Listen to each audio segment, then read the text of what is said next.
مطلب یہ ہے کہ غریب حافظ جو رمضان شریف میں سناتا ہے وہ سناتا ہی ایسے ہیں کہ لوگ تنگ آ چکے ہوتے ہیں یا ملون تالمون کے گھوڑے دوڑتے ہیں. اگر کسی میں ہمت و غیرت ہو تو کم از کم 30,000، متوسط 80,000، ورنہ 1,20,000 ایک ختم قرآن جو تراویح میں ہو، کیونکہ بڑے اہتمام کرتا ہے، 2700، 2500، 23 رات تک سناتا ہے. یہ دینا چاہیے. البتہ اس کا نام رکھو اکرام حافظ، تعظیم و تکریم نام رکھو تو مولوی بھی خوش ہو جائیں. ورنہ مولویوں نے دارالافتاء سے ایک فتویٰ لکھا ہوا ہے اور خوب تیز کیا ہوا ہے اس کو، حرام ہے، یہ حرام ہے، وہ حرام ہے. کبھی کہتے جی اگر حافظ صاحب پیسے لیتے ہو تو بہتر ہے کہ علم تری کیف سے تراویح پڑھی جائے. ان سے پوچھو کہ علم تری کیف سے جو پڑھے گا وہ بھی تو کچھ مانگے گا، وہ بھی تو انسان ہے، سانپ نہیں ہے، مٹی چاٹے گا کیا. سب باتیں غلط، بے بنیاد جزیے، غلط سلط فتوے. پیغمبر کی حدیث کے مقابلے میں فتوے کی کوئی حقیقت نہیں، جھوٹے فتوے ہیں.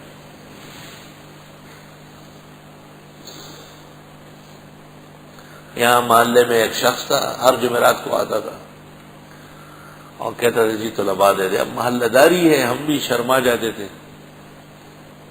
میں تنگ آ گیا. ایک طالب علم مجھے کہتے ہیں اجازت دے دے، آج اس کو ٹھیک کر کے آتا.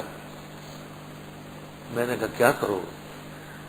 کہ نہیں ایسے کوئی کام نہیں کرنے کہ مدرسے کو تکلیف ہو. وہاں چلا گیا، انہوں نے کہا دعا کر لے. کہا دعا کرنے سے پہلے ایک کاغذ پہ لکھا کہ ہم نے اس سال 15 ختم کیے ہیں، ایک ختم کے اتنے پیسے بنتے ہیں، آپ جتنا چاہے دے دیں. وہ بھاگا بھاگا میرے پاس آیا، وہ جی دینا جائز ہے. میں نے کہا بخاری شریف میں ہے کہ دینا ضروری ہے، تو بہت زیادہ مانگ رہے ہیں. میں نے کہا جو چاہو دو، خیر 100 روپے تقسیم کیا. وہ دن ہوا، آج کے دن میں جان چھوٹ گئی. طالبان غریبانہ پوجے طرح ختم ہوا سارا وہ چاٹائی. طالب ماں تو یہ رہتا تھا چل نظر دیماتے پریدا گورا سبق کو متا نہ لے گا. کاغذ بانی کر ہم نے 15 ختم کیے، فی ختم اتنا بنتا یہ دے دو. دئی سر ادا سے بکار نہیں. اور ان میں احترام کیا ہے؟ طالب علموں کو جو گھر میں مٹھائی کھلاتے ہیں نا وہ چنے والی ہوتی ہے، سب سے سستا لڈو وہ ہے. انا للہ. حالانکہ چاہیے کہ طلباء کو دودھ کا اور پستے اور بادام کا شربت پلائے کہ یہ وارث الانبیاء ان کے گھر مہمان ہوئے. طلباء کی عزت و احترام اس طرح کرنا چاہیے جیسے انبیاء علیہ السلام. طلباء کا احسان ہے پوری امت پر کہ ان کی طرف سے فرض کفایہ ادا کر رہی ہے، اور تمام فتنوں اور مفاسد کے مقابلے میں دینی طلباء. پھر یہ مسافر ہیں، ان پر صدقے کی نیت، خیرات کی نیت، زکوٰۃ کی نیت سب جائے گا، لیکن عقل کہاں ہے؟ عقل و تجربہ کدھر ہے؟ گل محمد عقل لو یا خزانہ دا، چاہے خزانہ چاہے سبھی بادشاہ بھئی. عقل ہوتی تو ایسا نہ کر دے. پھر ہماری ایک رائے اور ہے، اس کو رائے لکھو کہ طلباء سے پڑھوا کے کچھ نہ دینا یہ طلباء کی دل آزاری ہے جو باعث ہے اللہ کی پکڑ کا.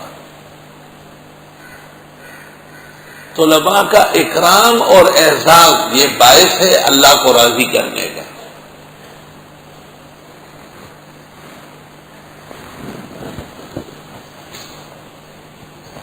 اور مولوی صاحبان کہتے ہیں کہ یہ نہ لیے جائے، یہ صحیح نہیں ہے، یہ ہے وہ ہے.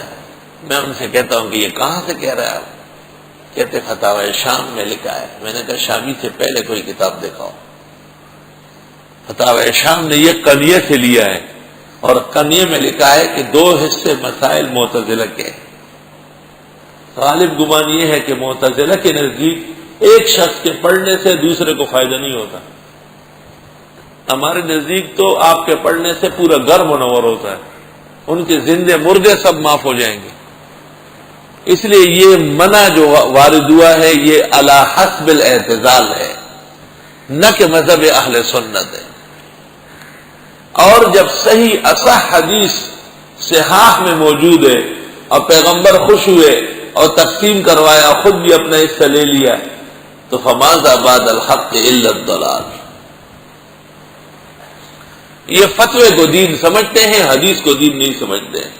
اس سے چاہیے کہ کلمہ شہادت و نکاح دوبارہ کر لیں.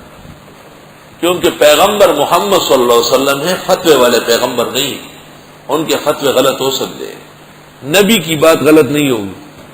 وما ينطق عن الهوى ان هو الا وحی یوحی۔ خیر، یہ مسئلہ اپنی جگہ آئے گا اجارہ علی الطاعات کا، میرا رسالہ اس پر چھپ چکا ہے، عام بڑھ رہا ہے۔ حزب الشیطان کا جو ہے ڈاکٹر عثمانی، اس نے ایک رسالہ لکھا تھا، کیا دینی امور پر اجرت لینا جائز ہے؟ بات پوری سمجھا کرو۔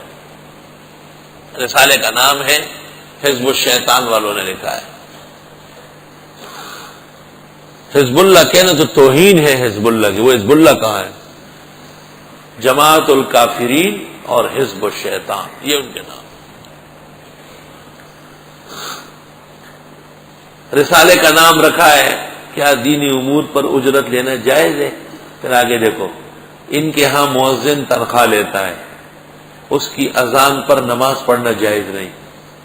ان کے ہاں امام اور مدرس، حدیث پڑھانے والا، فتویٰ لکھنے والا تنخواہ لیتے، وہ مجرم ہیں، ان سے مسائل پوچھنا، ان کی اقتداء میں نماز پڑھنا جائز نہیں۔ یہ کیوں لکھا؟ تاکہ لوگ عوام علماء سے ناراض ہو جائے اور وہ شکار کر لے۔ ظاہر ہے جب کوئی بات آدمی سنتا ہے تو عالم سے پوچھتا ہے نا، وہ کہتے ہیں پوچھنے ہی جائز نہیں، ان سے تنخواہ لیتے ہیں، حرام خور ہے یہ۔ اس عاجز و فقیر نے اس کا جواب لکھا ہے، اور اس کا نام ہے دینی امور پر اجارہ لیتا، اجر لینا جائز ہے، اجرت لینا جائز ہے۔